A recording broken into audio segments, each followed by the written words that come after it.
¿Qué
tal? Como todos los sábados estamos aquí con ustedes para tratar de comprender cómo y por qué el mundo gira al revés. Una semana cargada de información, muchísima, que a veces hace difícil elegir un tema, pero me parece que esta negociación o este acuerdo entre las dos grandes fracciones palestinas ameritaba un informe sobre la situación de los territorios palestinos, la relación con Israel. Sí, es cierto, no es nueva la situación, pero la verdad es que en este momento abre toda una serie de interrogantes respecto a qué puede pasar, ¿no? Sí. Y amerita explicar el porqué de este acuerdo y en este momento, ¿no? O sea, le estamos diciendo a los televidentes que hicimos un informe sobre el tema. Por supuesto, claro. Yo estoy justificando. Claro, exactamente. ¿Por qué entre tantos temas elegimos porque necesitamos explicarnos entre nosotros.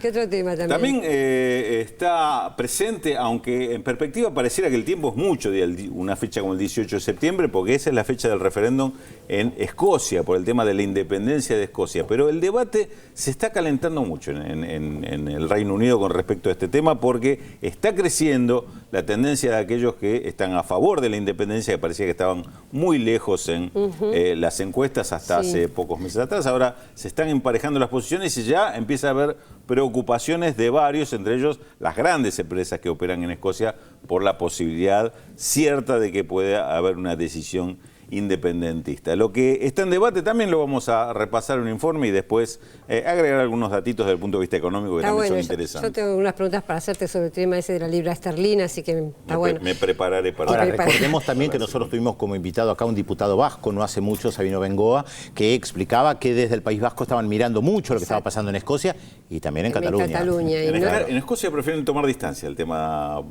vasco y de Cataluña. Dicen, este es un tema que nosotros traemos desde antes, no se quieren vincular con eso. Claro, eso no implica que los otros no los miren a ellos. Exactamente. Claro. Bueno, y otra cosa importante que pasó en Europa, ayer se cumplieron 40 años de la Revolución de los Claveles, que marcó el fin de la dictadura de Salazar, pero hubo muchísimas críticas, por supuesto, porque la situación de Portugal es muy crítica, vos, Rulo, lo sabés muy bien, y entonces hay una alegría o un recordar aquellos 40 años, pero también un balance de si lo que se sucedió en estas 4 décadas realmente devino en un Portugal mejor. Así que también vamos a hablar de ese tema. El año pasado también tuvimos acá un diputado portugués, Francisco Lousa, que justamente planteaba esto, ¿no? Casi 40 años después, el tema de la crisis económica. Exactamente, bueno, y también ver esa revolución que pasó, porque recordemos que al año y medio hubo una contrarrevolución y dio marcha atrás, pero todo eso lo vamos a charlar en un rato.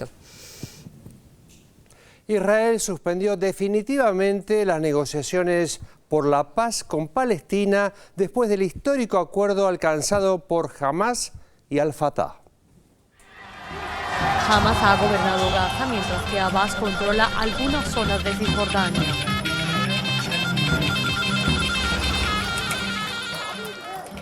El anuncio sacudió el aletargado escenario de las negociaciones entre palestinos e israelíes. Hamás y Fatah, las dos principales facciones palestinas, anunciaron el miércoles 23 de abril un acuerdo para formar un gobierno de unidad en poco más de un mes, superando así un conflicto de 7 años. هذه بشرى نزفها لشعبنا الفلسطيني في الوطن والشتات انتهاء مرحلة وسنوات الانقسام. اليوم نقول اتفقنا على كل ما طرحنا وبالتالي ننسى كلام الأمس. حصيلة الجهد الذي جرى ظهر اليوم بالاتفاق على كل نقاط البحث التي طرحت.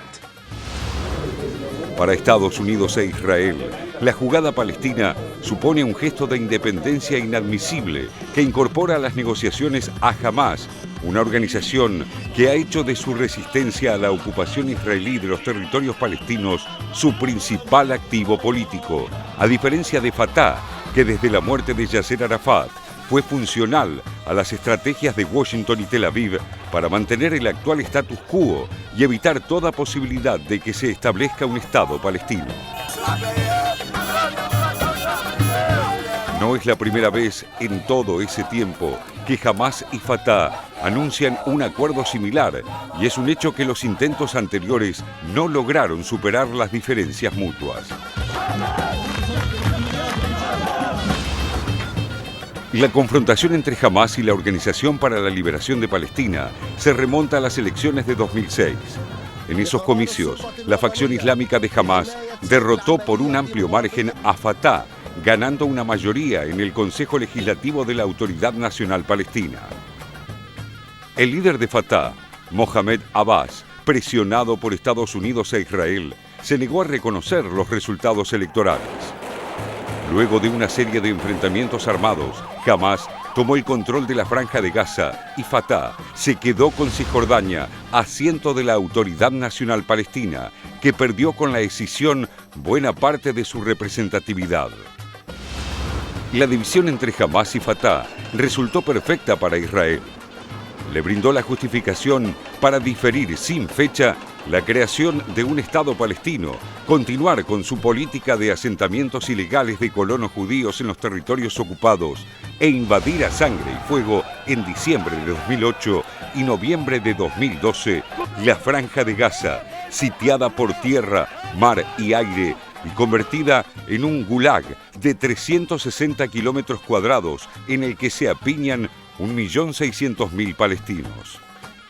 Esta vez, sin embargo, la situación es más apremiante para ambos grupos, que saben que solo restan lo poco más de 2 años que le quedan a la administración Obama para intentar forzar un acuerdo con Israel y lograr la constitución de un Estado independiente, ya que el próximo presidente estadounidense, sea demócrata o republicano, no estará tan dispuesto como Obama a presionar para que esto ocurra. La reacción de Estados Unidos e Israel ante el anuncio no se hizo esperar. Condenaron en duros términos la iniciativa de unidad. Tanto Washington como Tel Aviv consideran a Hamás como una organización terrorista que aboga por la destrucción de Israel. Any Palestinian government must unambiguously and explicitly commit to nonviolence, recognition of the State of Israel, and acceptance of previous agreements and obligations between the parties. This announcement was, the timing was troubling, and we were certainly disappointed in the announcement.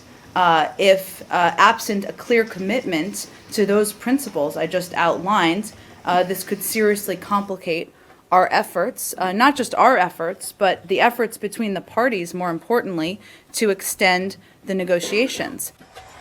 Sorprendidos por este movimiento, los israelíes cancelaron una sesión de negociaciones previas para esta semana y el primer ministro israelí, Benjamin Netanyahu, dijo que la Autoridad Nacional Palestina debía elegir entre Hamás o Israel y que la unidad de los dos principales grupos palestinos equivalía a la terminación de las negociaciones.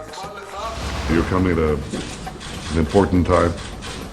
We're trying to relaunch the negotiations with the Palestinians. Every time we get to that point, Abu Mazen stacks on additional conditions which he knows that Israel cannot give.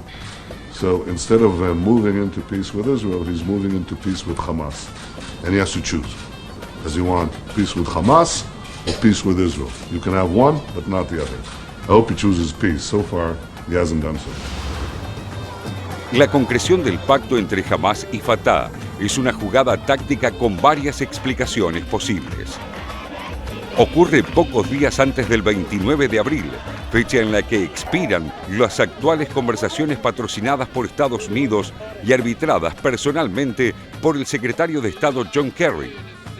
Unas negociaciones en las que la Casa Blanca hasta consideraba, para obtener algún avance, la liberación del espía israelí Jonathan Pollard, condenado a cadena perpetua en Estados Unidos desde 1987 por pasar información clasificada a Tel Aviv. Entre las razones de la jugada palestina podría estar la intención de presionar a Israel para lograr un avance más inmediato en momentos en que Hamás no logra resolver una crisis económica y social en Gaza derivada del aislamiento en el que las fuerzas israelíes mantienen el enclave, lo que se profundizó desde el golpe que derrocó a Mohamed Morsi en Egipto, privando a Gaza de su único vínculo con el exterior. Pero también a las necesidades políticas de Mohamed Abbas, el presidente palestino, quien se ve cercana a su salida del cargo y pretende dejar un legado que no sean solo sus concesiones a las presiones israelíes y estadounidenses.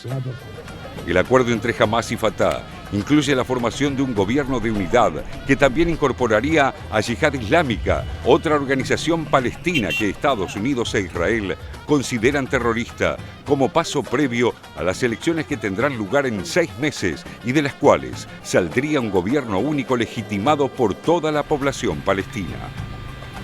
En las próximas semanas, este nuevo intento de unir al pueblo palestino en pos de su independencia será puesto a prueba por todos los medios, diplomáticos y posiblemente militares.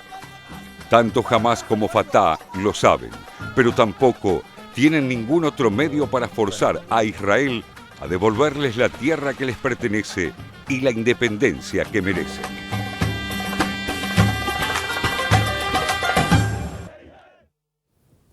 Interesante escuchar al primer ministro israelí cuando dice que los palestinos siempre piden algo más. En realidad lo que los israelíes les gustaría es que los palestinos dijeran, miren, acá tienen las llaves, nosotros nos vamos a otro lugar, quédense con todo, no vamos a reclamar nada. Y aún en esa situación los israelíes van a decir, siempre ponen otra condición.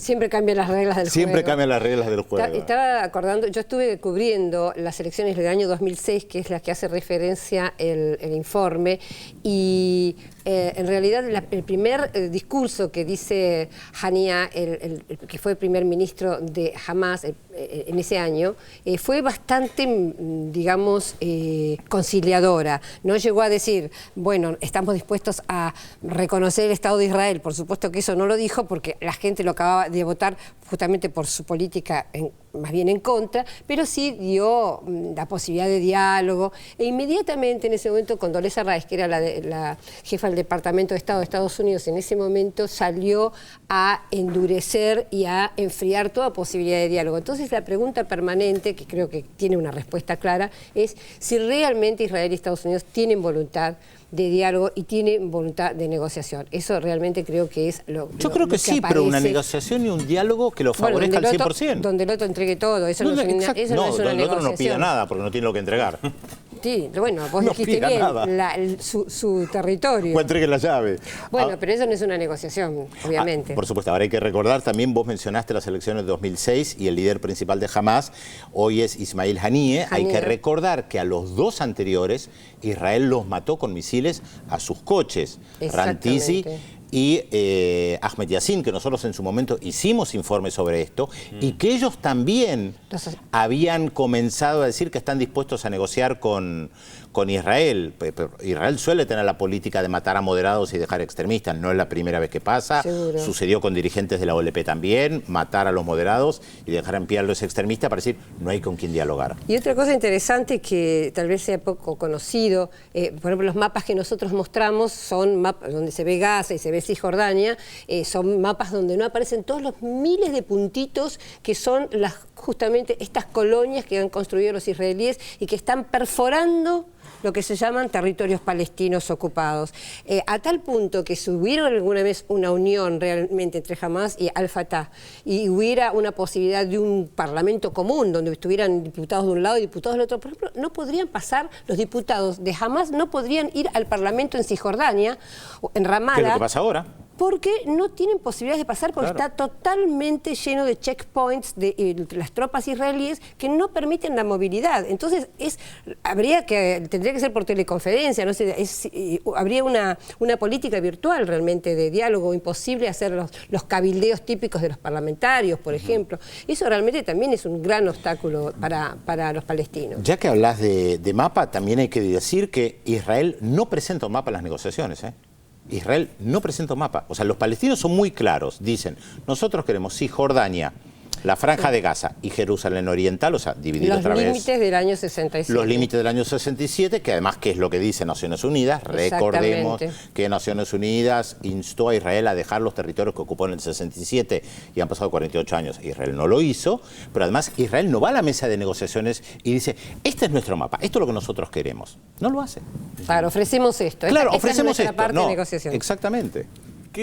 ¿Cuál es la estrategia que se daba Israel y Estados Unidos para esta instancia de negociación, la que culminaba ahora el día 29? ¿Tenía alguna expectativa de que cerrara en algún punto de acuerdo con...? Yo creo que no, yo creo que es estirar la negociación ad eternum, seguir cansando a los palestinos, que no pidan mucho, porque ahí está lo que planteaba Telma, porque los asentamientos israelíes en Cisjordania avanzan todos los días como un Pac-Man que se va comiendo el territorio. Entonces se sientan a negociar, los palestinos piden algo, los israelíes dicen, bueno, está bien, pero por atrás siguen construyendo y quitándoles tierras. Incluso con un desafío abierto a Estados Unidos, porque recordemos que el presidente Obama en más de una ocasión a través de su canciller, instó a que se terminaran las construcciones de las colonias, y Netanyahu o el primer ministro de turno lo desafiaron abiertamente y siguieron construyendo como si nada, ¿no?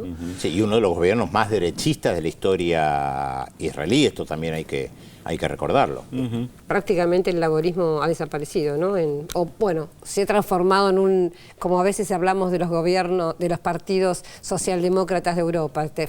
Han cedido tantas banderas y concesiones que ya prácticamente no hay diferencia entre el Partido Laborista y el Likud, ¿no? Sí, ahora la pregunta es qué va a pasar con los propios palestinos, porque ellos están divididos, esto es un problema que tienen ellos, más allá de Israel. Está claro que lo que vos planteabas, la división territorial, profundizó las diferencias. También tienen muy mala relación, hay presos políticos de ambos lados, no es fácil para Hamas y Fatah retomar la negociación. Eso es lo interesante de esta unidad planteada ahora, a ver si tienen realmente la posibilidad de llegar adelante con una unidad o no. Si nuevamente vuelven a... el cambio de escenario, el movimiento de fichas lo hace el sector más moderado, evidentemente. Sin lugar a dudas. Pero tampoco es la primera vez que lo hacen, o sea, se llevan bastante mal Hamas y Fatah. Fatah fue la organización que vio nacer a la OLP, que creó la historia del pueblo palestino. Y Hamas apareció hace poco más de 20 años ya. Instada por Estados Unidos en un primer momento bajo la presunción de que la religión es el opio de los pueblos, digamos, fue crear una organización religiosa, islámica religiosa, que pudiera ser sombra a la Fatah, Yo creo que no fue creada por Estados Unidos, creo que Estados Unidos y Israel permitieron que se desarrollara como contrapeso de la OLP. No, es verdad, es eso, la permitieron que se desarrollara. Y se desarrolló con mucho. la idea de que justamente se opusiera a la versión laica en aquel momento representada por Arafat. Laica, nacionalista, politizada, lucha armada. Lo que pasa que ellos se radicalizaron mientras los otros que iban en un proceso de cada vez mayor moderación en su discurso. Ahora, lo central que ellos plantean ahora en esta negociación es formar un gobierno de unidad nacional y después dar paso a elecciones. Y esa será una prueba para ellos, porque además las elecciones se hacen bajo ocupación. Y ahí pasa otra vez lo que plantea Telma, no pueden ir de un lugar a otro sin permiso de Israel, y no es fácil realizar un proceso electoral bajo ocupación extranjera. No, y aparte es probable que en Gaza ganen por el 96% un partido y en Cisjordania ganen por otro tanto el otro partido. Es decir, es muy difícil por ahí tener una claridad de qué es lo que está pasando en un país en esas condiciones, ¿no? En otras palabras, están jodidos. Para decirlo en lenguaje académico. Vamos a saludar a Félix Taylor. Para decirlo en criollo, Pedro, ¿cómo le va? Buenos días, ¿cómo están? 48 minutos pasaron de las 12. Recuerden, hasta las 13:45 estamos en Visión 7 Internacional como sábado a sábado. 0800 444 1777 45350709 los teléfonos. También tienen la posibilidad de comunicarse a través de la red social Facebook Yo Veo Visión 7 Internacional.